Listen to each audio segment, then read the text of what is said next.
Kun raadiyoo sagalee Ameerikaati.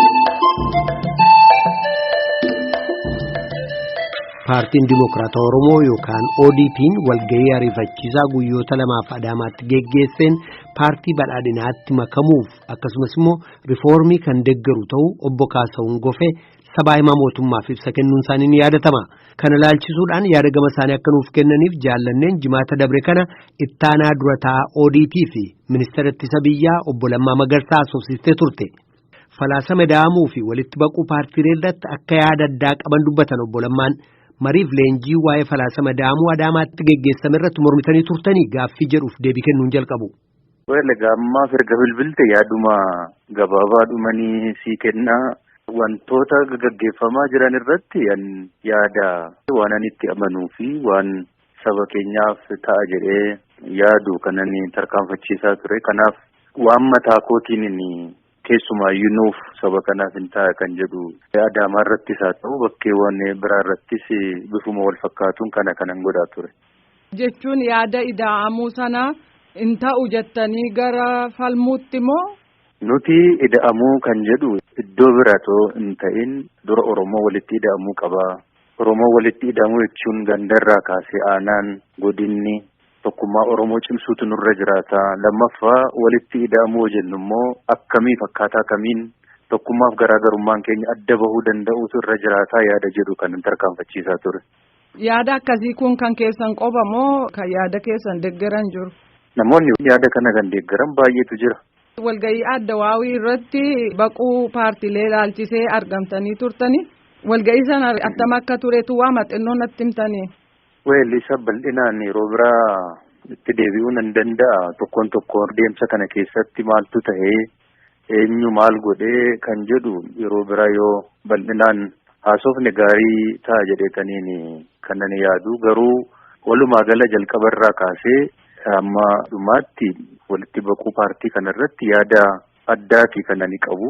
Jalqabumarraatii kaasee waan ani ittiin amanne ta'uu koommoo koree hojii raawwachiistuudhaafis hundaafuu bal'inaan ibseen jira. Walitti baquun paartii kanaa sirrii miti. Yoo sirriis ta'e yeroo isaa miti waan jedheetti amanuuf ijjennoodhuma kootiin kanaa ala of godheetaniin kanani jiru.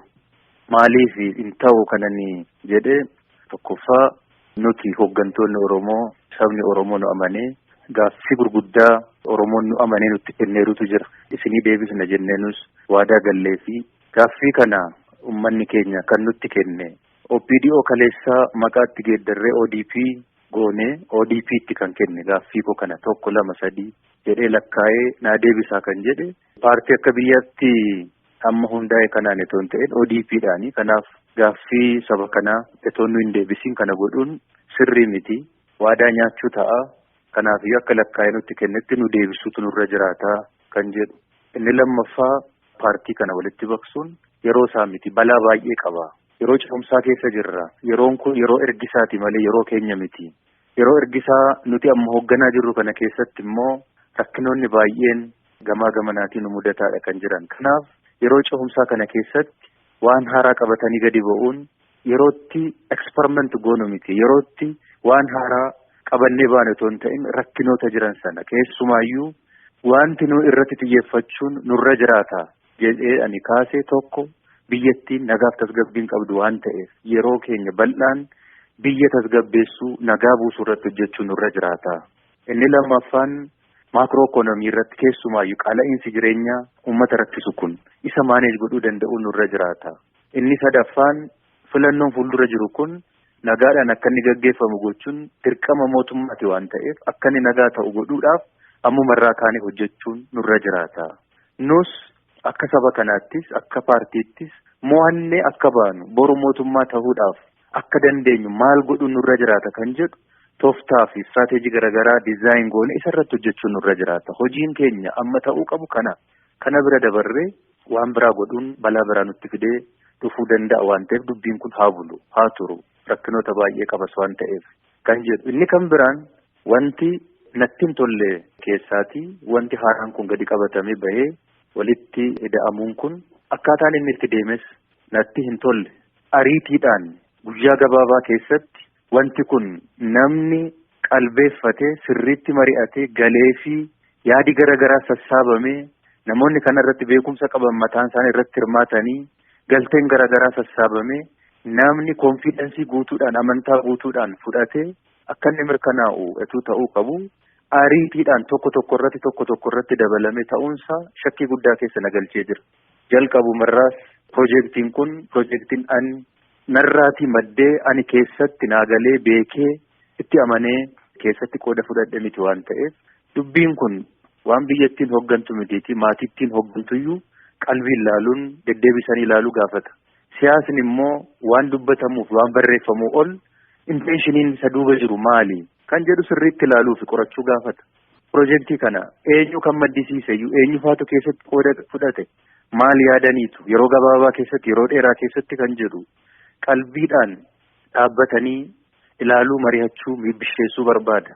Sana qofa otoo hin ta'in inni kaleessaa sun fafa maalii qaba hanqina maalii qaba inni amma haaraa kun immoo sana akkamitti fooyyessa faayidaa maalii qaba bu'aa maalii fida miidhaa maalii qaba kan jedhu wal bira qabanii ilaaluu gaafata.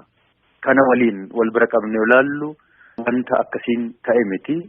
Anis beekumsa guutuudhaan keessatti hirmaadhee qooda fudhee yaadi koo keessa jiraatee kooti jedhee koo jechuun faayidaan saba kana eegsisuu danda'amuu hin danda'u kan jedhu amantaa guutuu hanga irratti hin qabaannetti akkasumatti fudhachuun baay'ee na rakkisa waan ta'eef kanaan garaagarummaadhaan kanani dubbii kana hin fudhadhu jedhee bahe. Lammaffaa uummata keenyatti haa deebinu uummata keenya haa dhaggeeffannu waan uummanni keenya hin barbaanneef hin jaallanne hin hojjennu ammaan booda jennee akka kanne uummata kana fuulduratti uummanni kunis nu amane. Amma yeroo kana keessa dhaabannee waan haaraa qabanne yoo gadi baanu uummanni kun baruu danda'utu irra jiraata beekuu qaba. Hayyuun biyya kanaa beekaan hawaasni goda jiru baruu danda'utu irra jiraata wanti kun nu baasamu nun baasu nu tahamu nun ta'u hanga jedhutti ilaaluu danda'utu irra jiraata malee namumti muraasti as keessa teenyeeti hodhinee fi itti ta'es ta'uu baate uffisuun nurra hin jiraatu waan ta'eef uummata mitiiti. Anumaafuu hin galle sirriitti hoggansuma sakaaniifuu sirriitti hin galle ariitiidhaan kan inni ta'e kun immoo deemee bu'aa fiduu danda'a jedhee hin amanu.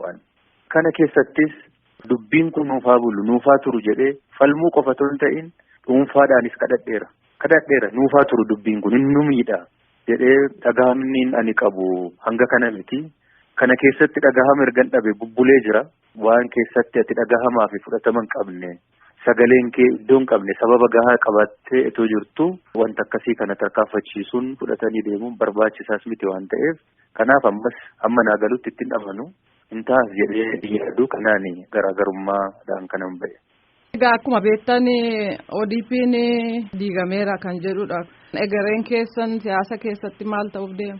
Garaagarummaa koo qabadhee dhaaba kana keessatti hanga bahina jedhanii murteessanitti garaagarummaa koodhaan nan falma. Ana qofa otoo hin ta'in namoonni quuqama qaban falman baay'eetu jira.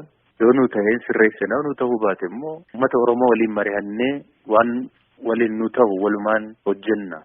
Waanumani yaa'ii engadda taasifame kanarraa sababan ittiin hafe waan na gaafatteefan sii deebisuu qabaadhaaf malee fuulduratti tokkoon isaa irratti uummanni keenya waan baruu qabu ibsuun dirqama kootis waan ta'eef miidiyaa keessaniifis haa ta'u miidiyaa biroodhaaf bal'inaan nan ibsadhee yaada ammaaf yoonni kanuma siin jedhe nagaa jedhee fayyaada. Obbo Lammaa Magarsaa Riippaabilikii Demokiraatawaa Federaala Itoophiyaatti ministirii ittisaaf ittaanaa dura taa'aa paartii ODP yeroo keessaniif deebii nuu kennuu keessaniif maqaa raadiyoo sagalee Ameerikaa hedduu galatoomaa. Fayyaa ta'e.